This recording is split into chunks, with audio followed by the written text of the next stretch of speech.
नमस्कार, कृति समाचारमा स्वागत छ। म मौसमी। समाचार सुरु गरौं मुख्य खबरबाट।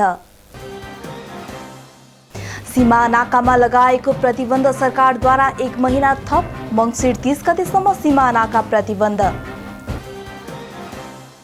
आफू रहरले प्रधानमन्त्री नभएको प्रधानमन्त्री केपी शर्मा ओलीको दाबी, अहिलेकै अवस्थामा राजीनामा नदिने। नेपालमा थप 1913 संक्रमित पुष्टि, प्रदेश 1 मा 189 थपिए। कोरोना भाइरस विरुद्धको खोप तयार हुने बित्तिकै आयात गर्न सरकारले अध्यादेश तयार, स्वास्थ्य तथा जनसङ्ख्या मन्त्री भानुभक्त ढकालको भनाई, खोप आयातको लागि कानुनी प्रक्रिया मिलाइदे। राजनीति र समाज सेवामा लामो समयदेखि सक्रिय पूर्व ब्रिटिस गोर्खा लाहुरेको निधन, धरान 18 निवासी पूर्व सांसद इन्द्रहाङ नेम्बाङको बिहिबार निधन। सुनसरीको भान्टाबारी स्थित सशस्त्र प्रहरी बल बीओपीद्वारा कपडा र पाट पूर्जा बरामद, करिब 1.5 लाख रुपैयाँ मूल्य बराबरको सामग्री बरामद गरेको प्रहरीद्वारा जानकारी। र उद्यमशील र शिखर बचत तथा ऋण सहकारी संस्था लिमिटेड राष्ट्रिय सहकारी बैंकद्वारा सम्मानित।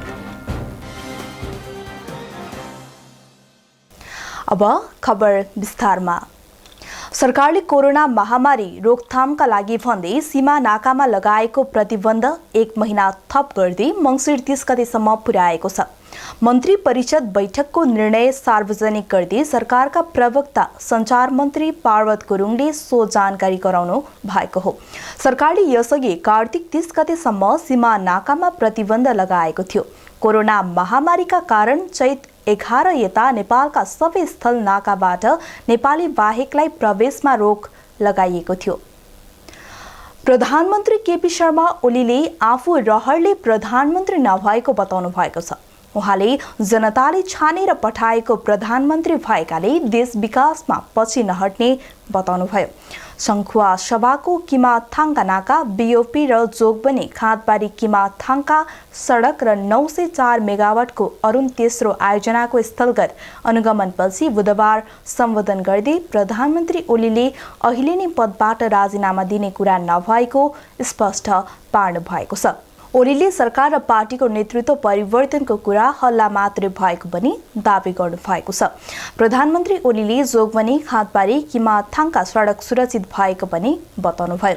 उहाँले यो सडक निर्माण भए चीनसँगको व्यापार झनै बढ्ने पनि आशा व्यक्त गर्नुभयो। नेपालका लागि अत्यन्तै महत्त्वपूर्ण बाटो जोगबनी किमाथाङका भएको उहाँले बताउनुभयो। नेपालका लागि अत्यन्तै महत्त्वपूर्ण बाटो छ। यसकारण पनि कि चीनसँगको आवागमन, सामान ओसार पसार, ढुवानी सबै कुराका लागि सबै मौसममा यो बाटो चल्न सक्दछ। यो धेरै उचाइबाट जाने बाटो होइन, त्यसकारण सबै मौसममा चल्न सक्ने भएको हुनाले यो सबभन्दा महत्त्वपूर्ण बाटो छ। यो बाटो अरू बाटाहरूभन्दा सुरक्षित ढङ्गले आरपार गर्न सकिने बाटो छ। नेपालमा थप 1913 संक्रमित पुष्टि भएको छ। यससँगै हालसम्म नेपालमा कोरोना संक्रमण पुष्टि हुनेको संख्या 2,04,242 पुगेको छ। स्वास्थ्य तथा जनसङ्ख्या मन्त्रालयका अनुसार देशभरि 15 जनाको मृत्यु भएको छ। हालसम्म कोरोना भाइरसको संक्रमणबाट मृत्यु हुनेको संख्या 1,189 पुगेको छ। देशभर आजसम्म सक्रिय संक्रमितको संख्या 38,461 रहेको छ। पछिल्लो 24 घण्टामा 2,340 जना देशभरका विभिन्न अस्पतालबाट डिस्चार्ज भएका छन्। त्यसैगरी हालसम्म 1,64,592 जना डिस्चार्ज भएका छन्। त्यस्तै प्रदेश 1 मा 189 जना कोरोना संक्रमित थपिएका छन्।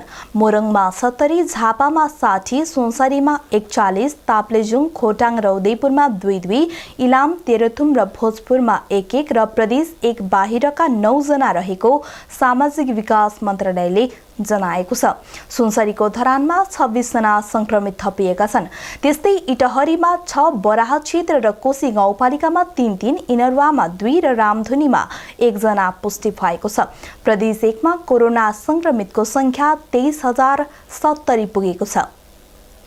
स्वास्थ्य तथा जनसङ्ख्या मन्त्री भानुभक्त ढकालले कोरोना भाइरसको खोप विश्व बजारमा तयार हुने बित्तिकै आयात गर्न सरकारले अध्यादेश तयार गरेको बताउनु भएको छ।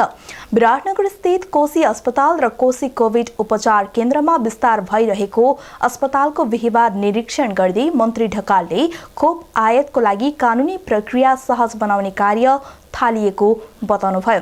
अहिले विभिन्न मुलुकमा कोरोना खोपको क्लिनिकल परीक्षण भइरहेको छ। भौतिक संरचनाको अभाव र यसलाई स्तरीय बनाउन वर्तमान सरकारले 6202 बेड अस्पताल थप गरिएको उहाँले बताउनुभयो। कोभिडको महामारीबाट नागरिकको बचाउन अहिले अक्सिजन सहितको 100 बेडको कोभिड अस्पताल थप भएको यो अहिले सान्दर्भिक रहेको उहाँले बताउनुभयो। राजनीति र समाज सेवामा लामो समयदेखि सक्रिय रहेका पूर्व ब्रिटिस गोर्खा लाहुरी समेत रहेका राष्ट्रिय सभाका पूर्व सांसद इन्द्रहाङ नेम्बाङको बिहिबार निधन भएको छ। उहाँलाई अल्सर, उच्च रक्तचाप, मधुमेह, मुटु, मस्तिष्कघात, पक्षघातबाट पीडित हुनुहुन्थ्यो। उहाँ 2048 सालमा नेपाली काङ्ग्रेसको तर्फबाट राष्ट्रिय सभा सांसद बन्नु भएको थियो। धरान 18 बीपी प्रतिष्ठानको प्रवेशद्वार अगाडि आफ्नै निवासमा 92 वर्षको उमेरमा निधन भएको हो। उहाँलाई पछिल्लो समय कोरोनाले संक्रमण गरेको थियो।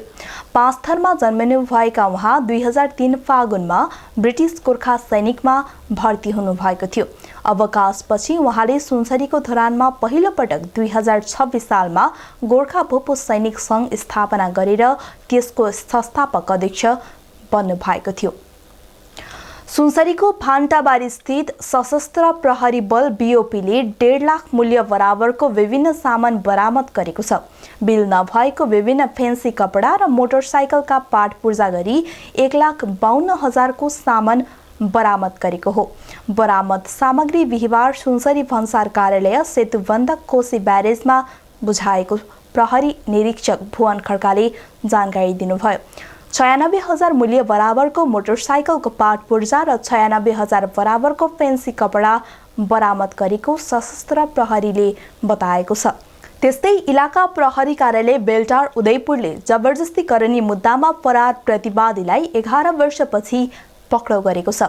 2066 साल जेठ 14 गते जिल्ला अदालत उदयपुरले 7 वर्ष कैद फैसला सुनाएको थियो।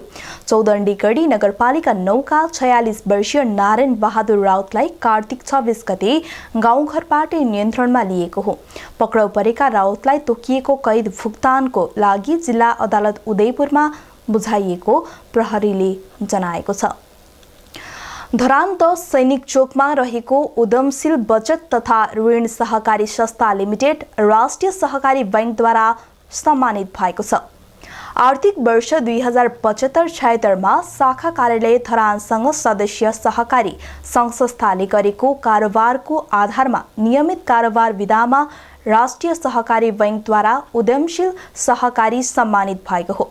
यसैगरी सम्मानित हुनेमा धरान 9 मा रहेको शिखर बचत तथा ऋण सहकारी संस्था लिमिटेड पनि रहेको छ। शिखर सहकारीले उत्कृष्ट कारोबार विधामा सम्मान प्राप्त गरेको हो। उक्त सम्मान कार्यक्रमका प्रमुख अतिथि राष्ट्रिय सहकारी बैंकका केन्द्रीय सञ्चालक अमृता सुब्बाद्वारा सम्मान पत्र प्रदान गरिएको थियो। राष्ट्रिय सहकारी बैंक धरान शाखा समन्वय उपसमिति संयोजक नरेश कुमार युवारामको अध्यक्षतामा सम्मान कार्यक्रम सम्पन्न भएको थियो। कृति समाचारको अन्त्यमा पुनः एकपटक मुख्य खबरहरू।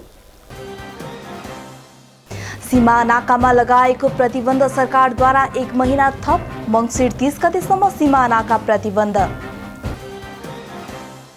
आफू रहरले प्रधानमन्त्री नभएको प्रधानमन्त्री केपी शर्मा ओलीको दाबी, अहिलेकै अवस्थामा राजीनामा नदिने। नेपालमा थप 1913 संक्रमित पुष्टि, प्रदेश 1 मा 189 थपिए।